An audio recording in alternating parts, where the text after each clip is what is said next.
Entonces ahí nos ha hablado de casi todas las células que están involucradas en los linfocitos. ¿Cómo eran los linfocitos? ¿Se acuerdan? Un núcleo grande, ¿no? De citoplasma.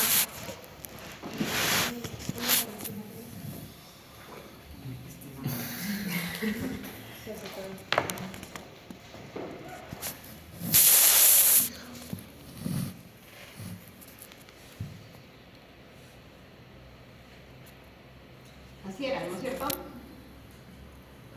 Fueron de sangre, cuando han hecho sangre.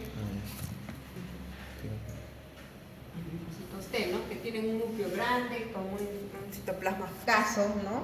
Muy puntual, ¿no? Y cada uno de estos linfocitos T o B van a tener algunas características muy importantes y especiales, ¿no? Cada uno de ellos relacionado con el CD8 o el CD4, como especifica ahí, ya sea con la memoria, ¿no? Porque es muy importante los linfocitos de memoria, que se almacenan en ¿no?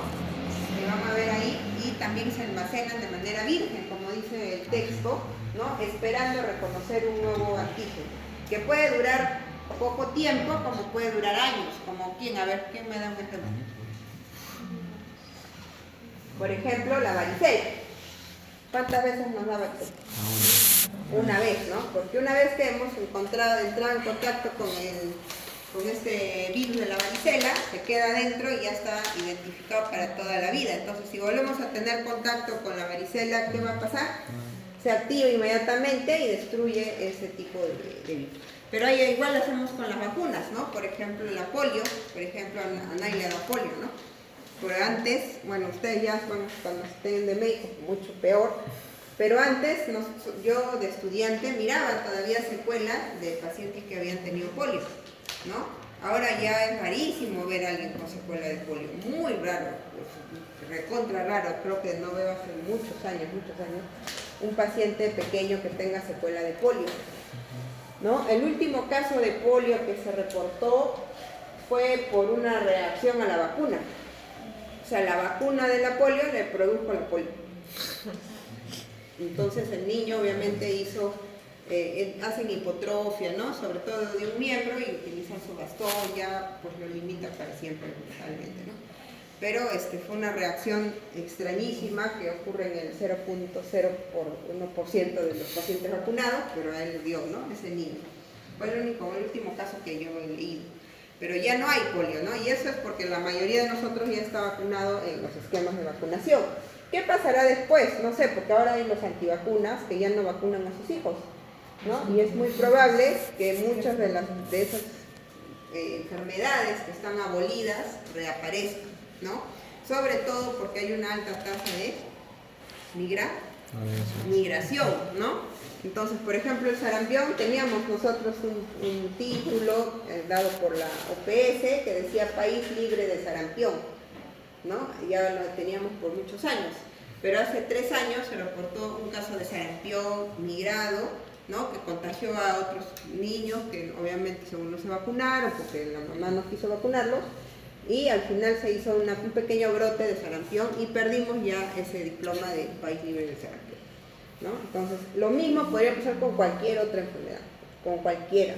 Es cuestión de repente de tiempo, de que pase un poco más de años, no lo sé, que haya más niños sin vacuna y empiece a haber esos brotes que lamentablemente son graves, ¿no? Y también, por ejemplo, ahorita están con coqueluche, ¿no? Con la Bartonella pertussis. Está en la selva, ¿no? Donde ustedes saben que en la selva hay comunidades nativas, capaz se van a hacer su cerugaya, y hay comunidades no contactadas o que tienen poco contacto con la zona urbana porque no están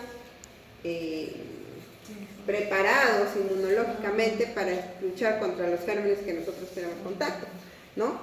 Y han muerto ya no sé cuántos niños nativos, ¿no? Con el coqueluche, ¿no? La enfermedad de coqueluche es esa tos de perro que les da y han muerto bastantes, ¿no? Entonces, la es triste porque a esas comunidades no llega la vacunación, y si llega, la población no la acepta tampoco, ¿no? Un poco complejo eso, pero hay que estar ahí. Entonces, muy importante lo de los linfocitos B, células presentadoras de antígeno que están muy asociadas a los complejos de histocompatibilidad, ¿no? Como lo mencionó su compañero, el complejo 1, el complejo 2, y estos están asociados a su vez a los linfocitos T, CD8, CD4, que bueno, ese detalle así tan minúsculo no les voy a preguntar en el examen, pero es importante que sepan cuáles son las células, ¿no?, que están presentes. Y recuerden que hay en los complejos de histocompatibilidad también están con las enfermedades autoinmunes.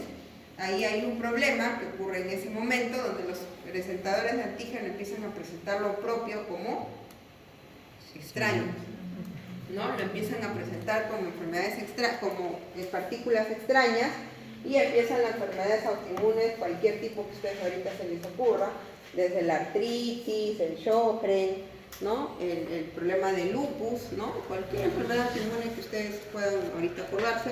Hay hepatitis autoinmune, tiroiditis autoinmune, cualquier órgano del cuerpo puede ser atacado. Enfermedades renales autoinmunes, ¿no?, cuando empiezan a atacar el riñón, y así sucesivamente, ¿ya? Y las otras son los macrófagos y las células dendríticas. Recuerden que los macrófagos son células, como se dice, cuerpo a cuerpo, ¿no?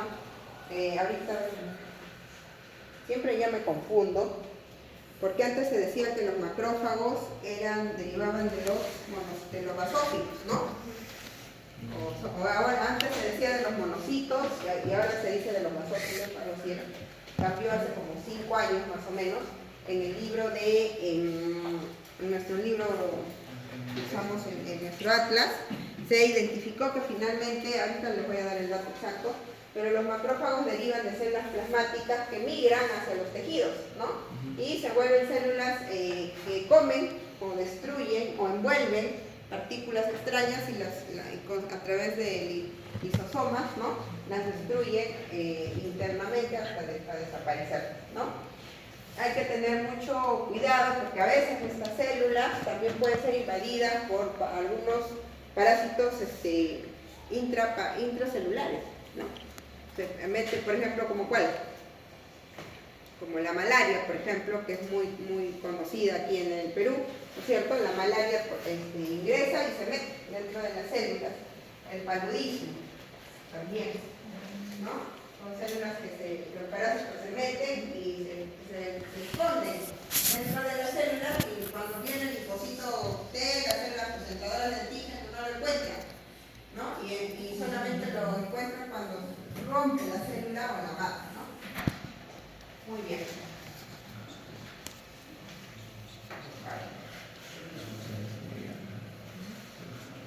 Vamos a hablar sobre los órganos linfoides primarios, que son básicamente esto de la bolsa de Fabricio, que es lo que está en los supermercados, ¿ya?